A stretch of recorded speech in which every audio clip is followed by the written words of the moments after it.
Bitter April, Lee's retreat across Virginia, is underwritten by Norfolk Southern Corporation and in part through the Commonwealth of Virginia's Community Service Grant.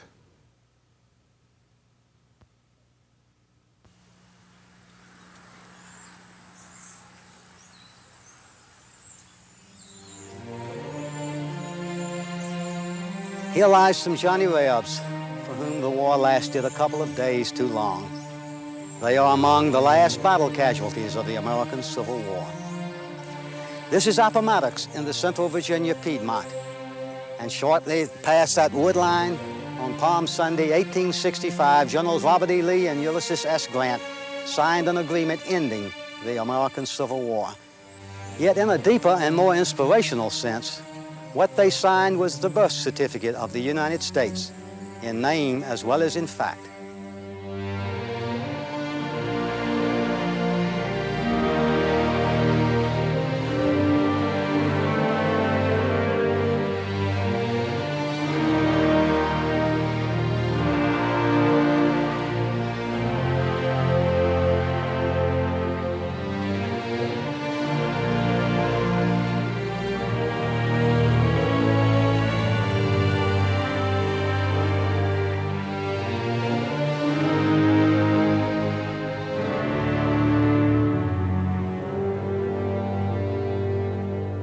What brought these two opposing armies here to Appomattox Courthouse in April 1865? Had it courage and devotion, suffering and sacrifice combined to have this bloodiest of wars in the American pageantry in here amid such peaceful and pastoral settings? What human interest stories exist in the Petersburg to Appomattox campaign, in which one army was making a dogged pursuit and the other was making its death march? In the next hour, we hope to explore the places and the people involved in that last major campaign in Virginia. We will visit the sites and we will meet some of the individuals. And we hope as well to honor ground made sacred by the blood of patriots in a campaign which for Lee's army and for the people of the South as well might well be termed Bitter April.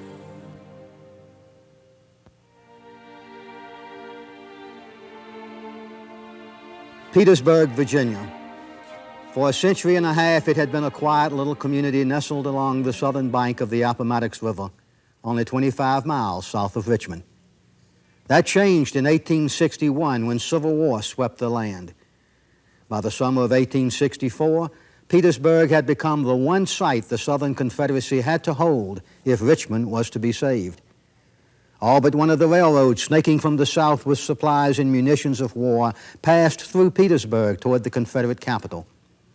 Union General Ulysses Grant had seen that fact as he pushed for Richmond in the Civil War's third summer. Unable to penetrate Confederate General Robert E. Lee's lines and take Richmond from the north, Grant in mid-June 1864 swung his huge force eastward, passed over the James River on the longest pontoon bridge ever constructed, and moved on Petersburg. Lee barely managed to shift his army in time. The ever-persistent Grant then laid siege to the city. It was not a pure siege in the technical sense, for Federal forces did not have the Confederates surrounded. Yet Grant's presence along a front that in time extended on a wide arc for 30 miles compelled Lee into a fixed position. This took away the one ingredient, mobility, Lee had to have in order to wage a successful campaign against superior numbers. The most spectacular action in the first months of the siege of Petersburg had come in July 1864, when coal miners in a Pennsylvania regiment got the idea of digging a tunnel from their lines to underneath the Confederate works 580 feet away. At the end of the tunnel, the Federals placed 16,000 pounds of gunpowder. The plan was to blow a gigantic hole in the Southern defenses.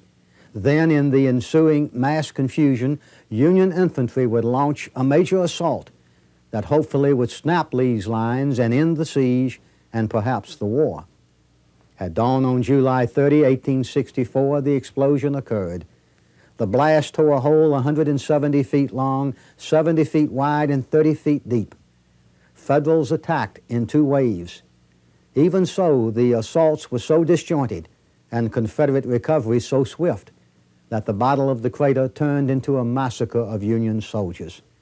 Some 4,000 Billy Yanks were casualties, while Confederate losses were barely a third that number. The enormous crater became a monument to the desperation of war. Most of it stands today as a reminder of the dedication to duty of both sides in this contest. For 9 months, the two leading armies of the Civil War faced one another across a shallow no man's land. Regular bombardments, occasional battles, constant sniping, intermittent firing occurred through summer, autumn, and winter. Lee's lines held, but they were stretched dangerously thin. Disease, starvation, desertion, and near-nakedness took a deadly toll on the once proud Army of Northern Virginia. Late in March 1865, the snows left. The sun burned through wintry clouds, and the roads began to dry.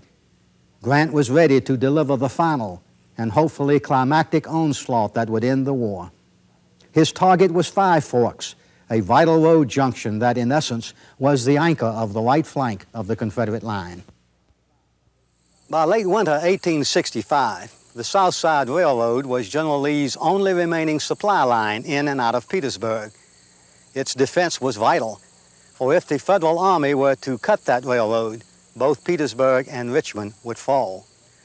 The fighting late in March 1865 convinced Lee that he had to reinforce his right or western flank, and thus he sent early on April 1st General George E. Pickett of Gettysburg fame and some 10,000 troops to this vicinity, known as Five Forks because 5 roads gathered here.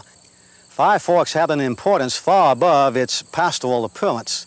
5 roads gathered here from as many directions, and that way was Petersburg. But more importantly, 6 miles due north of this junction was the South Side Railroad, and it was an unobstructed passageway to get there from here. General Lee's instructions to General Pickett were quite explicit. Pickett was to hold this junction at all hazards. Yet for reasons still unclear, General Pickett did not take his duties too seriously that April 1st.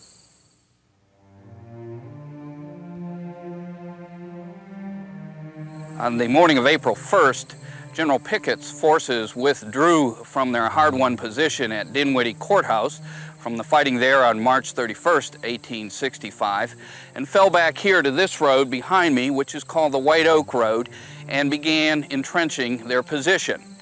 Pickett's force would be spread out a mile in this direction and 3/4 mile in that direction from the Five Forks, and then the men would await for the Federal attack.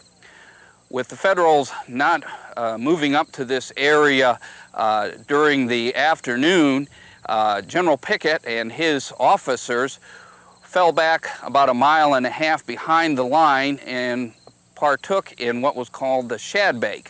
This was General Rosser, General Fitzhugh Lee, and General Pickett. General Pickett would not leave anyone in charge down here of his infantry or his cavalry, which numbered about 10,000 men. And so consequently, they allowed General Sheridan's force of about 9,000 cavalry and about 12,000 infantry under General Gouverneur K. Warren to move into position to make a late afternoon attack. 4:15 in the afternoon of April 1st, General Warren began the battle by smashing into the left flank of Pickett's entrenched line at what was called an angle. Angle being a 150-yard line of entrenchments protecting the left flank. The 5th Corps was successful in their endeavor there and began rolling down the Confederate lines, pushing towards Five Forks. One division under General Samuel Crawford would actually swing around to the rear of the Confederate Army as they pushed through these pine woods in this area and actually come in behind the Confederate forces here at Five Forks. Down to the right of the Confederate line, which was held by General Lee's son, William Henry Fitzhugh Lee, better known as Rooney Lee, Confederate or Union cavalry under General George Armstrong Custer would swing around and attack that flank of the Confederate line. With Custer pushing on the Confederate right flank, Warren's men on the left flank, Pickett finally heard the fighting down here at the forks and would ride from his camp with Rosser and from the Shadbake site, and would return to the army only to find it in much disarray. Here, in this spot that we stand today, were 3 guns of the 6 guns commanded by Colonel William Pegram of the Confederate artillery. Colonel Pegram would be firing towards Union cavalry coming across this field behind us here. He would tell his men, "Fire your canister low." At that time, he would be hit by a ball, becoming mortally wounded, only to die the next day at Ford Station. They continued to push down the road towards Rooney Lee's cavalry, and finally, at sundown, the Confederate forces were forced to give up their position. They would retreat off through these woods and eventually rendezvous at the South Side Railroad, which was about 6 miles in rear of the Confederate line. That night, Union cavalry and Union infantry would hold the important road junction here at 5 Forks, and the road to capturing the South Side Railroad was now open. In one of the strange phenomenon of that strange day, General Pickett fell victim to an acoustic shadow, a sound vacuum in which, not too far away, he still heard nothing of the battle. He arrived back here to find his lines in absolute disarray. The Battle of 5 Forks had lasted barely 2 hours, but it was, in the words of one Confederate observer, the Waterloo of the South.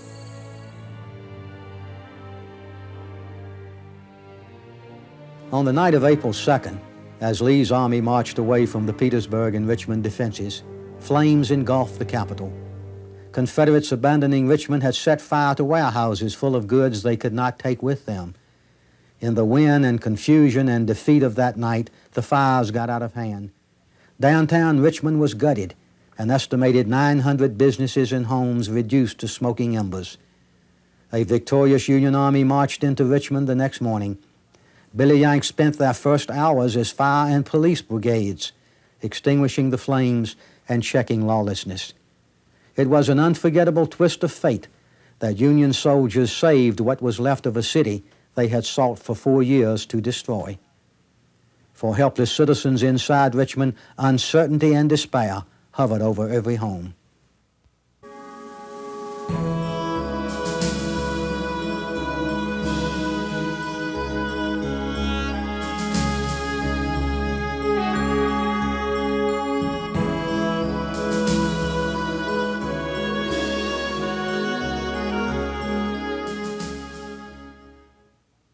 While Grant's army hammered Lee's main position on April 2nd at Petersburg, Union General Nelson Miles led a heavy division from 5 Forks north towards Sutherland Station and the South Side Railroad, 5 miles away. Miles found there a small brigade of 1,200 Carolina soldiers under General John R. Cook. Miles unleashed a disjointed attack that the Confederates beat back handedly. The Union commander then regrouped, reorganized, and at 4 p.m., hurled his entire division against the Southern line. Federals swarmed forward, one said, like a pack of wolves turned loose. The Confederate line collapsed, with half of the defenders taken prisoner. Before sunset, Union forces at last were in possession of the South Side Railroad. The action at Sutherland Station marked the final organized combat associated with the 9-month siege of Petersburg. In the darkness of that night, Confederate survivors of the Sutherland Station fight plodded westward. One Johnny Reb noted, "We moved in disorder. There were not many words spoken. An indescribable sadness weighed upon us."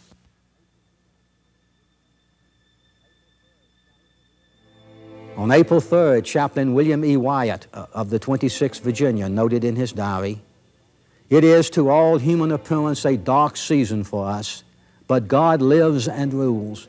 Our entire army is retreating westward. May the good Lord be with and sustain us." Founded in 1847, Namazine Presbyterian Church stood in woods near a road junction that quickly became of high military importance to both sides. During a chaotic April 3rd, at least 3 skirmishes occurred within sight of the church. The largest involved the mounted forces of Union General George A. Custer and Confederate General Fitzhugh Lee. On the morning of April 3rd, General Fitzhugh Lee would command his cavalry brigade under General Rufus Barringer to hold this position here behind me at Namozine Church. This would fall to General Rufus Barringer's North Carolinians, who would line up along the front yard through here. Lead elements of George Armstrong Custer's cavalry would arrive on the field, and after a brief fight, the North Carolinians would be forced to relinquish their position. War always touches with a heavy hand. On the afternoon of April 3rd, 1865, this small, isolated little Presbyterian church in Amelia County, this house of worship, became a haven for the wounded. The men injured in the fighting a few yards in front of this building were brought in here, and they were placed in the pews and on the floors and given their first treatment before being transferred later elsewhere. Later in the day, General Philip Sheridan would use this building briefly as a headquarters before he too moved on as the armies continued westward. The little church then returned to silence again. The memories were left, but so were the bloodstains in the floor.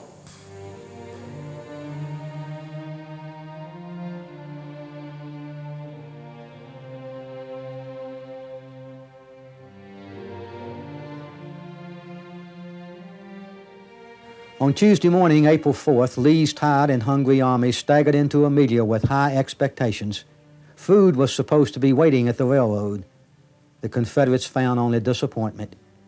Lee's orders for army rations to be delivered to Amelia had apparently been lost in the monumental chaos attendant to the fall of Richmond. Artilleryman George Eggleston saw Lee at this time and was struck at how careworn the general appeared. The troubles of those days, Eggleston said, had plowed great furrows in his forehead.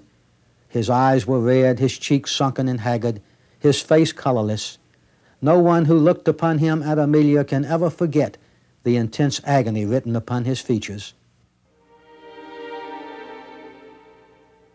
Wednesday, April 5, was overcast and drizzly.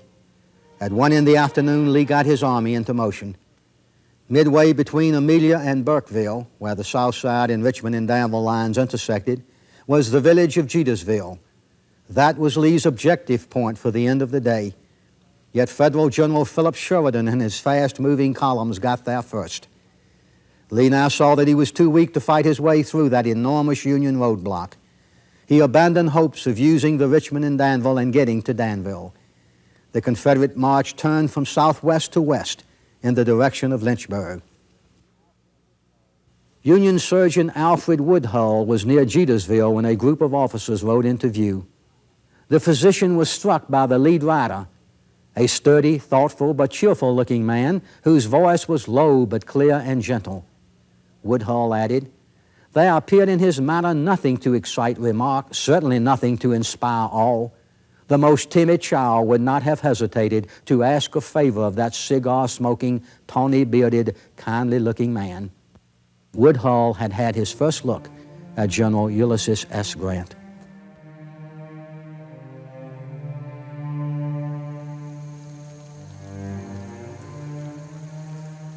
Thursday, April 6, 1865.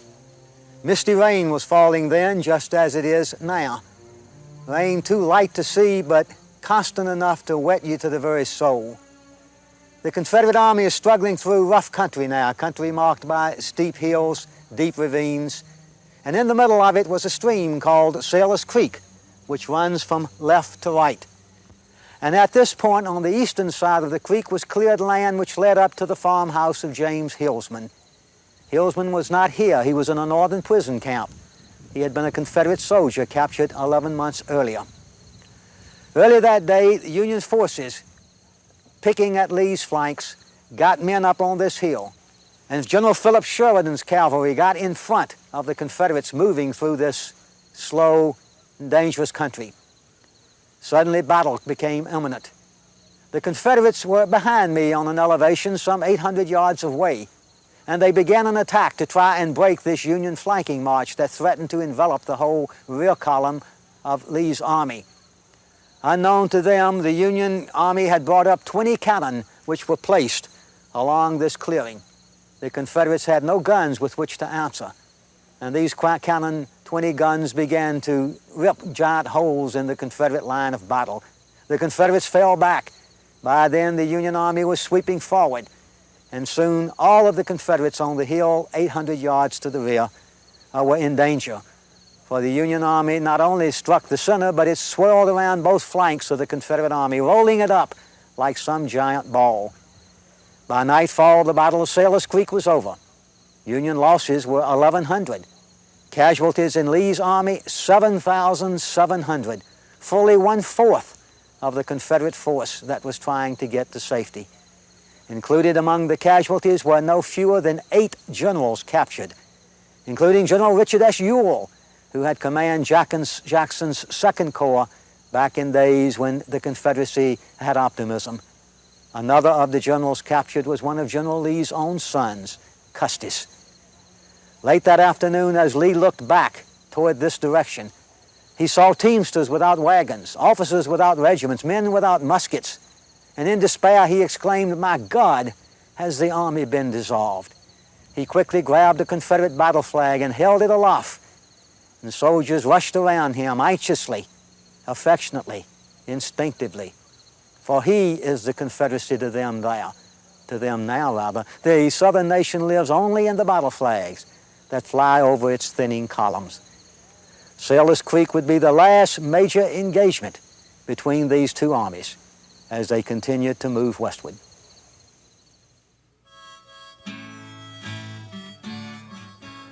Conspicuous in the first stages of the Appomattox campaign was 48-year-old General Richard Yule.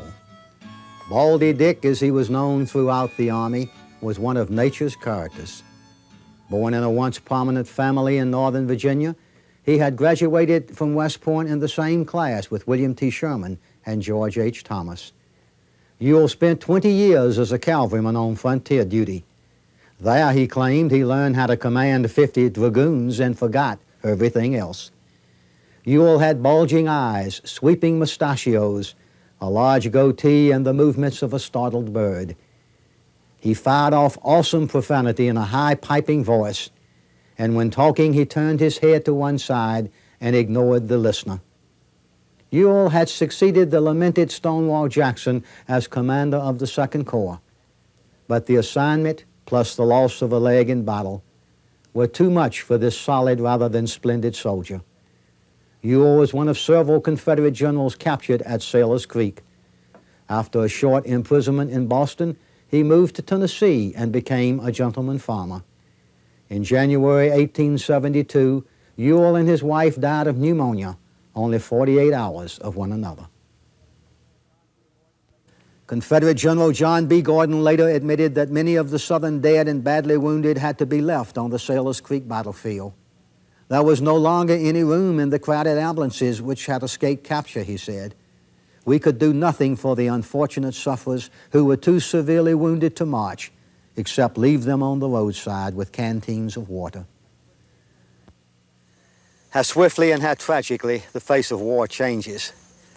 Here on the hillside at the Hillsman home, where battle had been raging for hours, this area suddenly became covered with human beings, shot, injured, maimed in every conceivable way in mortal combat.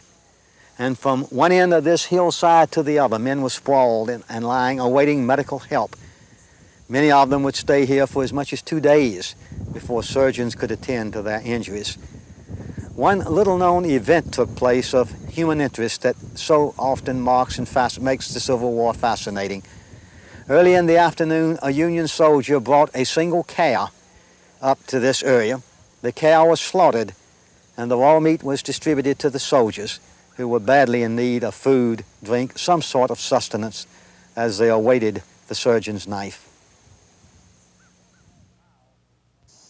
4.5 miles east of Farmville, the South Side Railroad crossed the Appomattox River. It did so on an engineering wonder of that day. High Bridge, it was called, and it certainly deserved the title. It stood 125 feet above the ground. It extended for 2,500 feet, almost a half a mile, and it rested on 21 brick piers. It had taken over a year to construct it. And according to one observer, there have been longer bridges but not higher ones, and there have been higher bridges but not longer ones, but no span in the world quite exceeded this one. More importantly, this bridge was vital to Robert E. Lee, for it was the South Side Railroad. It was still his umbilical cord to supplies in the West.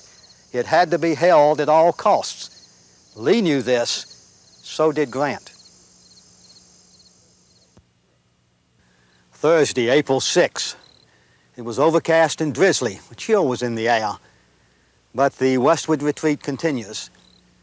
In the middle of the morning, a Union force estimated at somewhere between 900 and 1,000 men began moving swiftly westward toward Farmville. When the Confederates heard about it, they deduced immediately that this was a strike force and that its target was probably not so much Farmville but strategic High Bridge. It was then that General James Longstreet, who was in this sector, summoned every man he could find on horseback. Finding cavalry that morning was difficult, but Longstreet did locate a small division under the command of young Major General Tom Rosser. Rosser was a native of Campbell County. He was then 28. He had resigned from West Point 2 weeks before graduation to come home to Virginia and offer his state his sword. Rosser quickly put together a group, and just before he left, Longstreet told him that he must protect this bridge with every man at his command if necessary. Rosser and his men came over in this direction. Around noon, he met the Federal force, and fighting broke out in the rolling country and the woods and fields behind me. For about an hour and a half, the fighting was vicious as infantry and cavalry moved back and forth in combat. Rosser and his men were driven into the woods where they regrouped, formed anew, and came out in a slashing attack that ripped the Union lines to pieces. Incredibly enough, the Confederates took 780 Union prisoners. The Federal general in charge of this move, General Thomas Reed, was killed in the action. A Confederate commander, General James Deering from Campbell County, was injured in the fighting. He would die 2 days or 3 days later, and he would be the last Confederate general to die of battle wounds. The Confederates managed to save the bridge for a little while, and the cavalry fight at High Bridge would be the last victory of the Army of Northern Virginia.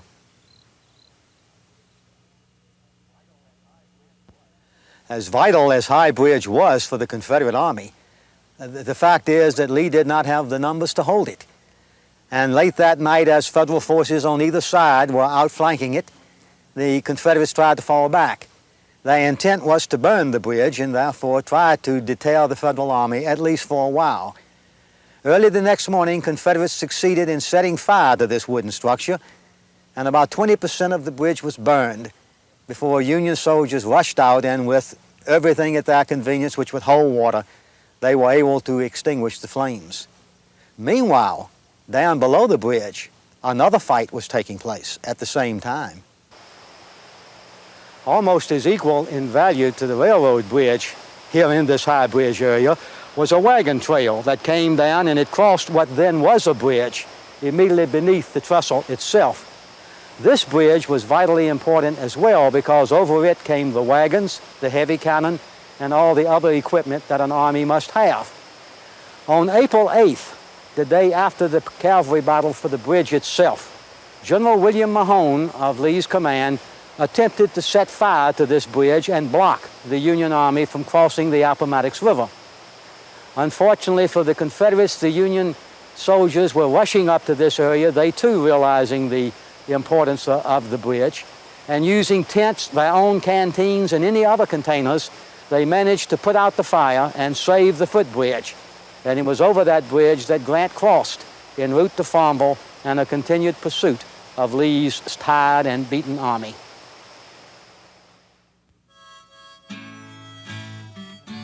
James Deering is one of the forgotten heroes of the war. He was a Campbell County native, and he was in his third year at West Point when Civil War came. Deering resigned from the academy, rushed home to Virginia, and received a commission as a lieutenant in the famous Washington Artillery of New Orleans. By the time of Gettysburg, Deering was a major at the head of an artillery battalion. Promotion and transfer to the cavalry followed. In April 1864, the Virginian moved up to brigadier general. He commanded the highly regarded Laurel Brigade at the time of Lee's retreat. On April 6, while leading a charge against Union soldiers at High Bridge, Deering was accidentally shot by his own men. The head wound was serious. He was taken to a Lynchburg hospital. There he received his parole from Union General Ronald McKenzie, who had been one of Deering's classmates at West Point. On April 17, 1865, 2 days shy of his 25th birthday, Deering died from his wounds. He was the last general officer in the Army of Northern Virginia to be mortally wounded in action. Another son of Campbell County, Thomas L. Rosser, was born in 1836, moved with his family to Texas, and then entered West Point. His roommate was John Pelham of Alabama. One of his closest friends was Michigan cadet George Custer. Rosser left the academy in 1861, only 2 weeks before he was to graduate. He served in the artillery for a year before accepting the colonelcy of the 5th Virginia Cavalry. There he caught the attention of General Jeb Stuart, who treated him thereafter as a protege. Rosser was a major general by 1864. He was easily recognizable because of his size, a full 6 feet tall and weighing over 200 pounds. Although Rosser was wounded 4 times in action, the consensus of opinion was that he was more brave than competent. After the war, he became a chief engineer for the construction of both the Canadian Pacific and the Northern Pacific Railroads. He ultimately settled in Charlottesville, where he died in 1910. Behind me is one of the roads on which Lee's army undoubtedly marched. It was simply a wagon trail, dusty in some times of the season, wet and muddy in other times of the season. And it was down such a road that Lee's army pushed westward, it knew not where, toward a rendezvous with something, someday. Lee's army by then was in a semi-conscious condition. The soldiers were dragging themselves along the road. Command structure was non-existent.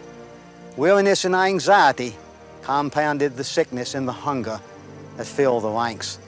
Events were happening so fast that one was tumbling against the other. Men had no time to write. They had no time to think. They were simply staggering along, some of them falling out along the wayside.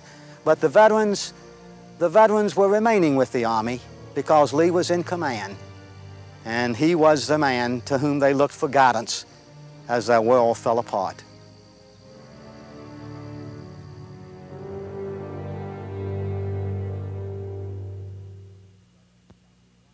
On April 7, Chaplain Wyatt of the 26th Virginia noted in his diary, "We passed through portions of Prince Edward and Buckingham counties.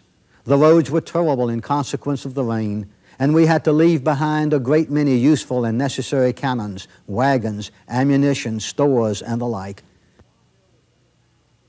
Farmville was then a town of 1,500 inhabitants and noted primarily for a 1,200-bed Army hospital. What made Farmville so vital for Lee on April 7 were the trains standing idly on the side tracks. They were loaded with meat and bread rations. For the first time in 6 days, the Army of Northern Virginia had food. During the night of April 6th and 7th, Lee rode into Farmville and sought a few hours' rest at the Patrick Jackson home on Beach Street. The sun was barely up on the morning of the 7th when Lee prepared to join his forces. Mrs. Jackson urged him to have some breakfast, but he would take only a cup of tea. Lee departed the Jackson home and went a short distance down Beach Street to the residence of Mrs. John Thornton. Her husband, a colonel of the 3rd Virginia Cavalry, had been one of Lee's most distinguished leaders until his death in 1862 at Antietam. Lee greeted the widow and expressed belated but heartfelt condolences. Then he mounted Traveler and rode into the downtown to see to his hard-pressed army. Johnny Rebs then were just making a dent in the rations when Federal horsemen galloped into view. Grant could not be far behind. Food distribution ceased, and Lee's tattered forces recrossed the Appomattox River. The food trains chugged westward, but straight into the hands of Union cavalry. Federals occupied Farmville that afternoon. There, Grant opened written communications with Lee. General Grant said, The result of the last week must convince you of the hopelessness of further resistance. Grant urged Lee to consider surrender to avoid what he termed any further effusion of blood. Many Union soldiers could now sense victory. Over on the Confederate side, Lee had read Grant's note and silently handed it to his senior corps commander. James Longstreet scanned it and handed it back with 2 words, "Not yet." Although Lee was moving in the direction of Lynchburg, in reality his army was not heading toward anything. It was marching, or trying to march, away from the pursuing Union army. The only hope now for Lee and his men was to get somewhere, obtain supplies somehow, and stay alive a little longer. What was left of the Southern force crawled toward Appomattox Station, where the line of march would again meet the South Side Railroad. Hopefully some food would be there. 30,000 or more soldiers had left Petersburg and Richmond with Lee. Fewer than 10,000 were left, and they were half-dazed, exhausted, and starving. Inside the Union Army, the soldiers knew little about the military situation. They knew only, as a Maine soldier exclaimed, that they had never endured such marching before. Wagon trains were miles behind. Federal brigades and divisions marched without food. Some of the units endured dawn-to-dawn marching. They lurched down the roads half asleep and bone-tired. Maximum effort was being asked of them now. The only reality the Billy Yanks knew was the road on which they moved. It was worse on the Confederate side. Yet love of Lee continued to sustain the men. When Lee asked General and former Governor Henry Wise what the country would say if he considered surrender, the blunt Wise shouted, "Country be damned. There is no country. You are the country to these men. They have fought for you. If you demand the sacrifice, there are still left thousands of us who will die for you." On April 8, Union cavalry won the race to Appomattox Station. They captured the supplies that represented Lee's last thin hope. 2 Union infantry corps made a hard all-night march and formed an unbreakable battle line across the road up which Lee was slowly moving. The Army of Northern Virginia was at last surrounded and helpless. After capturing Appomattox Station, General Sheridan wrote, "I forced the enemy back on the Appomattox Road to the vicinity of the courthouse, and that the Confederates might have no rest, gave orders to continue the skirmishing throughout the night." We're located about a half-mile west of the village of Appomattox Courthouse. Along this ridgeline was fought the last infantry action of the Army of Northern Virginia. On the evening of April 8th at General Lee's headquarters, a council war was held. It was determined at that council war that a military action headed by General John Brown Gordon and Fitzhugh Lee would attempt to open the road west, which was then blocked by Federal cavalry. Early the morning of the 9th, Gordon passed through the village and established his battle lines along this ridge. In an infantry action on behalf of William Cox was fired the last infantry volley of the Army of Northern Virginia.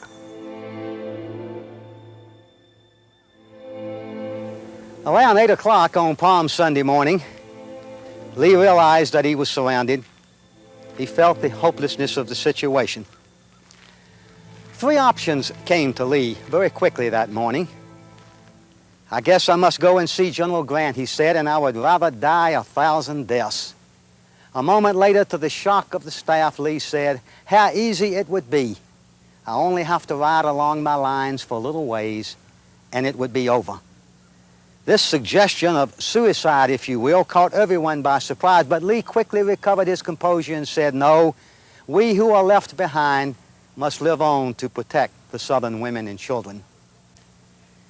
A second suggestion came from General Porter Alexander, one of his artillery commanders. Alexander came to see Lee with a startling suggestion. "We will not surrender, General," he said in essence. "Tell us to disperse to the hills and the byways. Let the army scatter in every direction. Let us pursue guerrilla warfare, bushwhacker tactics. Let us fight the Yankees behind every tree and behind every rock and over every hill, and let's wage this guerrilla warfare for as long as it takes them to get over it and quit fighting." Well, That seemed like an amazing statement, but it wasn't, because civil wars tend to end that way. And yet Lee very quickly said no. First off, he said, we do not have enough men to carry on that kind of fight. Secondly, if we fought that way, we would never gain the one thing we set out in this war to gain, namely our independence. Thirdly, said Lee, such a kind of war would subject the entire South to destruction by Union forces. And finally, the commander pointed out, I'm just too old and I'm too tired to wage that kind of war. And strange it was that General Lee ruled out a natural consequence, a type of war that scared Grant and Sherman. And instead, he decreed that the war would end honorably. And probably at no other time in history has the defeated general had as much to do with the future of the country as the victorious general did. It is Lee whose decision at Appomattox will shape American destiny. That left Lee with one alternative, namely to meet General Grant and discuss terms of surrender. Preliminary arrangements were made, and somewhere around 12:30 that Sunday afternoon, Lee rode up this road, slowly on his beloved gray stallion Traveler, riding to the courthouse, and particularly to the home next to it, the home of Wilmer McLean, where he was to meet General Grant and hopefully bring this war to a satisfactory conclusion. Douglas Southall Freeman, in his monumental biography of Lee, meditated on Lee's thoughts as the general mounted Traveler and rode over for the meeting with Grant. How often, said Freeman, he had ridden with that strong steed, and in scenes how various, up Malvern Hill, where the very earth seemed alive with the crawling wounded, over Thoroughfare Gap while Stonewall's guns were growling, and after the spinning wheels of the pursuing guns at Second Manassas, across South Mountain, among the bloody ridges of the Antietam, with the mists enveloping him at Fredericksburg, confident and calm when the cheering thousands acclaimed him in the woods of Chancellorsville, out on the hill at Gettysburg, along the mournful byways of the wilderness, down the Telegraph Road toward Cold Harbor, over the James and over that same Appomattox, sullen and tawny at Petersburg. Jackson had ridden with him, the battle light in his eyes, the gallant Stuart, the nervous Hill, the diligent Pender, the gallant Rhodes, all of them dead now, and he alone, save for those silent companions, was on his last ride as commander of the Army of Northern Virginia. 39 years of devotion to military duty had come to this, and this too was duty. This is the front parlor of the Wilmer McLean home. This is where Lee met Grant. This is where the Civil War ended. Lee got here about 1 o'clock that Sunday afternoon. He came in, Grant was not here, and so he took a seat. And for about a half hour he waited. Grant arrived around 1:30. He looked like Grant, disheveled, muddy, just coming in from the field. Lee, of course, immaculately dressed. The deliberations between the two men took about an hour and a half. Grant as anxious for peace as Lee. And around 3 o'clock, the deed was done and the documents were signed. The war was over.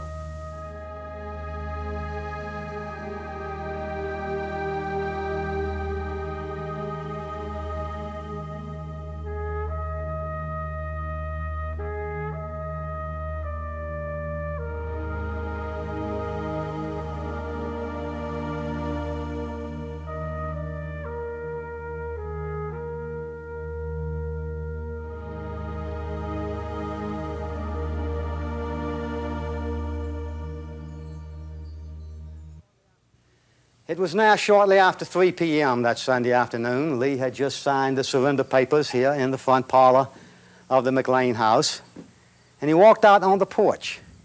It was deathly quiet, no sound anywhere. As he waited for an aide to bring up his horse Traveler, Lee inexplicably took his right hand and 3 times he beat it into the palm of his left hand, looking off into the distance. What was he thinking? Was it despair? Disappointment, heartache, the spectrum of defeat, the unknowns of the future, we will never know. General Lee was not prepared for the reception that awaited him upon his return to his lines. Colonel William Blackford, an engineering officer, was witness to the scene. And Blackford wrote, "When the men saw the well-known figure of General Lee approaching, there was a general rush from each side to the road to greet him as he passed, and two solid walls of men were formed along the whole distance. As soon as he entered this avenue of these old soldiers, the flower of his army, wild heartfelt cheers arose which so touched General Lee that tears filled his eyes and trickled down his cheeks as he rode his splendid charger, hat in hand, bowing his acknowledgments. This exhibition of feeling on his part found quick response from the men, whose cheers changed to choking sobs, as with streaming eyes and many cries of affection, they waved their hats as he passed. Each group began in the same way with cheers, and ended in the same way with sobs, all the way to his quarters. Grim, bearded men threw themselves on the ground, covered their faces with their hands, and wept like children. One man extended his arms and with an emphatic gesture said, 'I love you just as well as ever, General Lee.'" In the hours after Lee's surrender, the one song soldiers on both sides remembered the band's playing was "Auld Lang Syne." And the words had a new and wonderful meaning. "Should old acquaintance be forgot and never brought to mind, we'll take a cup of kindness yet in days of Auld Lang Syne." Such feelings signified reunion and reconciliation. Auld Lang Syne was the theme song for what Appomattox in the final analysis genuinely meant, then and for all the years to come. And it was in that atmosphere that Lee the next day issued General Orders No. 9. The short communique ordered his army into history as he bade his men goodbye. After 4 years of arduous service, marked by unsurpassed courage and fortitude, the Army of Northern Virginia has been compelled to yield to overwhelming numbers and resources. I need not tell the brave survivors of so many hard-fought battles, who have remained steadfast to the last, that I have consented to the result with no distrust of them. But feeling that valor and devotion could accomplish nothing that would compensate for the loss that must have attended the continuance of the contest, I determined to avoid the useless sacrifice of those whose past services have endeared them to their countrymen. By the terms of the agreement, officers and men can return to their homes and remain until exchanged. You will take with you the satisfaction that proceeds from the consciousness of duty faithfully performed, and I earnestly pray that a merciful God will extend to you His blessing and protection. With an increasing admiration for your constancy and devotion to your country, and a grateful remembrance of your kind and generous considerations for myself, I bid you all an affectionate farewell.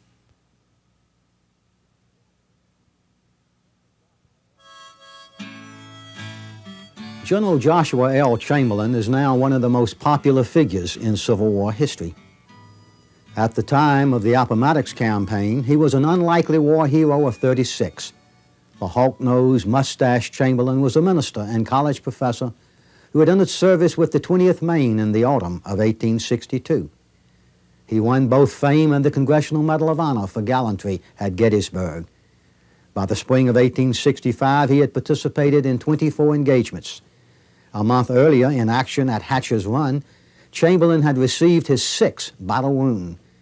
The injury was so severe that everyone considered it fatal, whereupon General U.S. Grant promoted Chamberlain on the field to Brigadier General.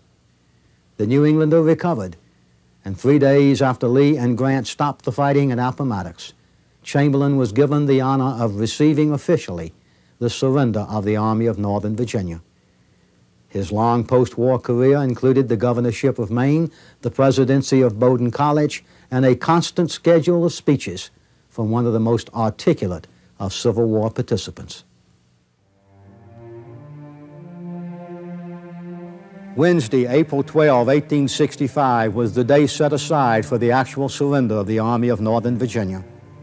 Appropriately, it was a chilly and overcast day, but for the first time in 3 days it was not raining. Skeleton-thin columns formed early that morning. Then, with some tattered battle flags waving proudly, the Confederate column started across the Appomattox River and up the hill to where the Union Army waited in line. A distinguished Maine officer, General Joshua Chamberlain, called his men to attention.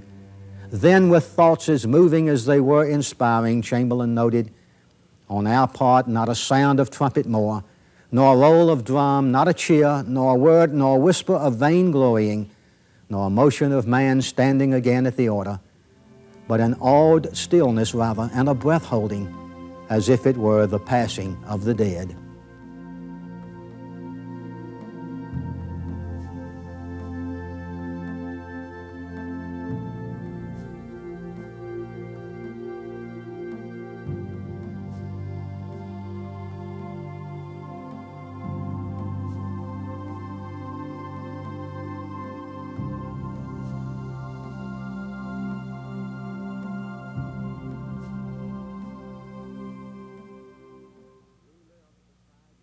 Lee lived but 5 years after the war. He wore defeat as if it were a crown, and he became a model for national conciliation. Lee also made an achievement that may have been the greatest accomplishment of his life. Assuming the presidency of impoverished Washington College in Lexington, he worked unceasingly to imbue youths with a quality of education and a love of America. The little school became an inspiration that transcended national boundaries, and so did Lee. At his death in 1870, the United States mourned. Julia Ward Howe, whose stirring pen had given the Union the most moving of its war songs, the Battle Hymn of the Republic, spoke for the nation when she eulogized Lee this way: "A gallant foeman in the fight, a brother when the fight was done, and so thy soldier grave beside, we honor thee, Virginia's son."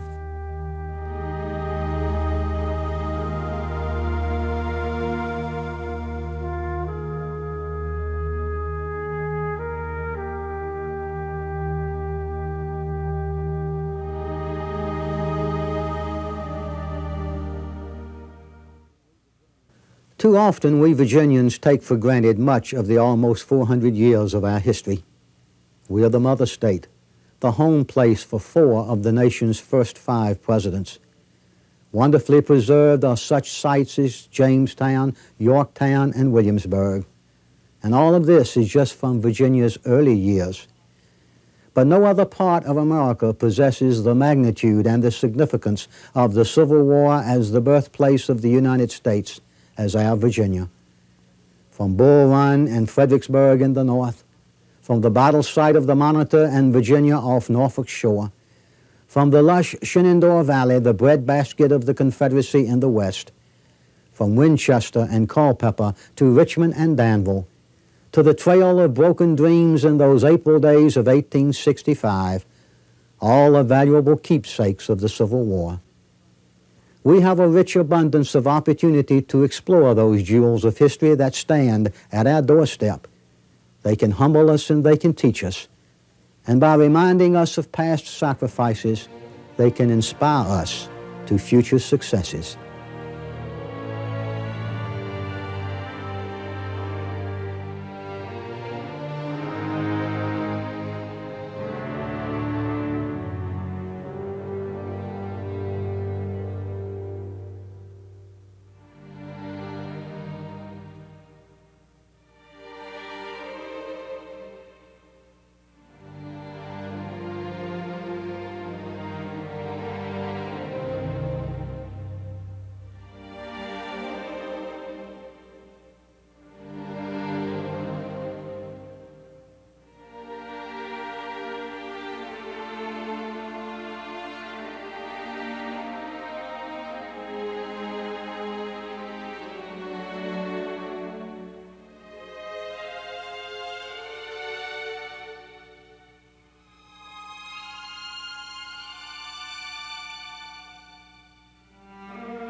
Bitter April, Lee's retreat across Virginia, is underwritten by Norfolk Southern Corporation and in part through the Commonwealth of Virginia's Community Service Grant.